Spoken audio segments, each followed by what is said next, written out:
इसके पीछे की कथाओं को छोड़ दें तो यौगिक परंपराओं में इस दिन का विशेष महत्व इसलिए भी है क्योंकि इसमें आध्यात्मिक साधक के लिए बहुत सी संभावनाएं मौजूद होती है।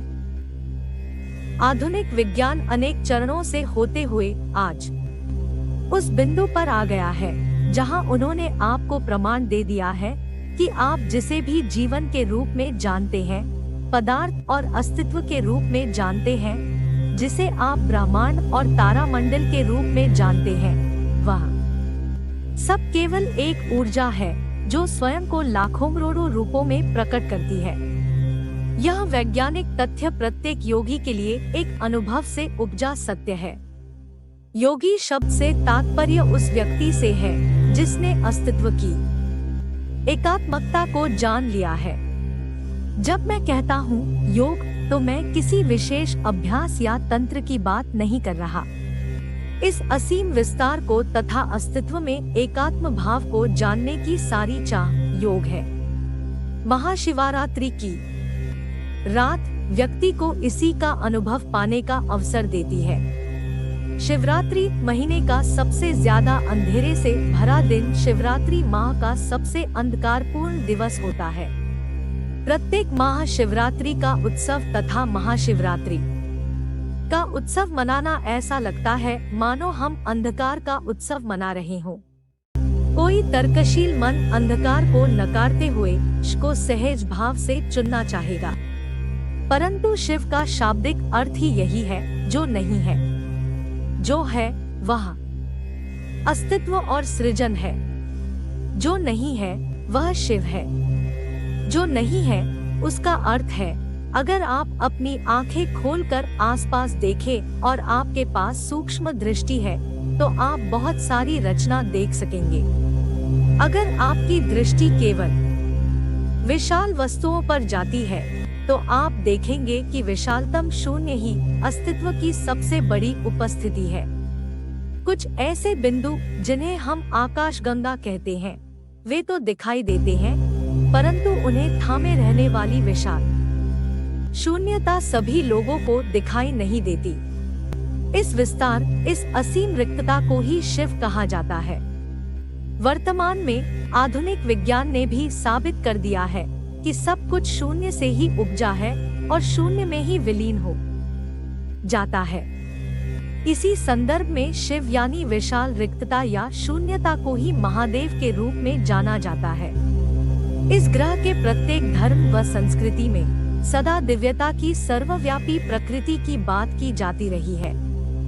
यदि हम इसे देखें तो ऐसी एकमात्र चीज जो सही मायनों में सर्वव्यापी हो सकती है, ऐसी वस्तु जो हर स्थान पर उपस्थित हो सकती है, वह केवल अंधकार, शून्यता या रिक्तता ही है।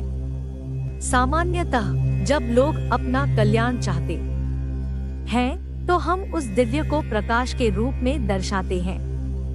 जब लोग अपने कल्याण से ऊपर उठकर अपने जीवन से परे जाने पर, विलीन होने पर ध्यान देते हैं और उनकी उपासना और साधना का उद्देश्य विलयन ही हो, तो हम सदा उनके लिए दिव्यता को अंधकार के रूप में परिभाषित करते हैं।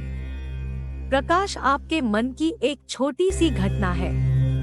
प्रकाश शाश्वत नहीं है, यह सदा से एक सीमित संभावना है क्योंकि यह घटकर समाप्त हो जाती है। हम जानते हैं कि इस ग्रह पर सूर्य प्रकाश का सबसे बड़ा स्रोत है।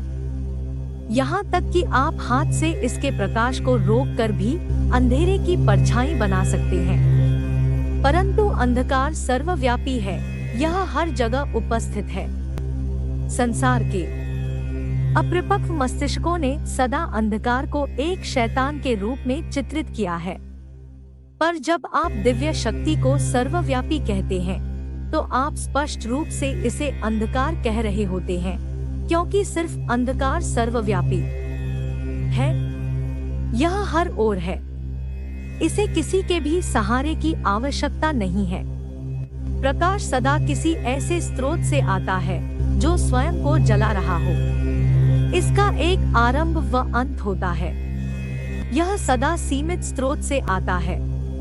अंधकार का कोई स्रोत नहीं है। यह अपने आप में एक स्रोत है, यह सर्वत्र उपस्थित है। तो जब हम शिव कहते हैं, तब हमारा संकेत अस्तित्व की उस असीम रिक्तता की ओर होता है।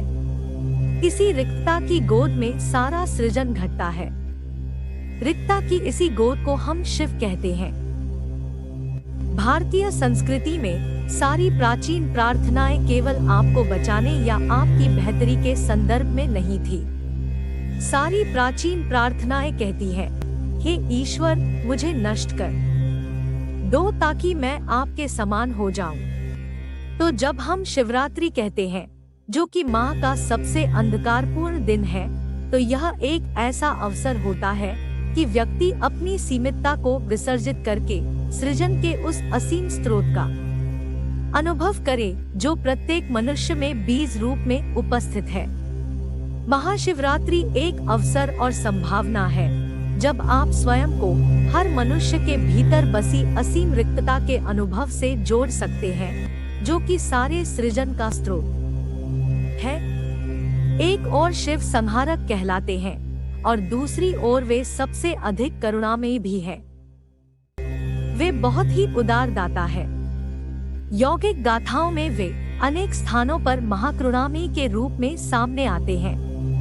उनकी करुणा के रूप विलक्षण और अद्भुत रहे हैं। इस प्रकार महाशिवरात्रि 2019 कुछ ग्रहण करने के लिए भी एक विशेष रात्रि है। यह हमारी इच्छा तथा आशीर्वाद है कि आप इस रात में कम से कम एक क्षण के लिए उस असीम विस्तार का अनुभव करें, जिसे हम शिव कहते हैं। यह केवल एक नींद से जागते रहने की रात भर न रह जाए। यह आपके लिए जागरण की रात्रि होनी चाहिए, चेतना व जागरूकता से भरी एक रात। आज के लिए बस इतना ही दोस्तों, मिलते हैं नेक्स्ट वीडियो के साथ।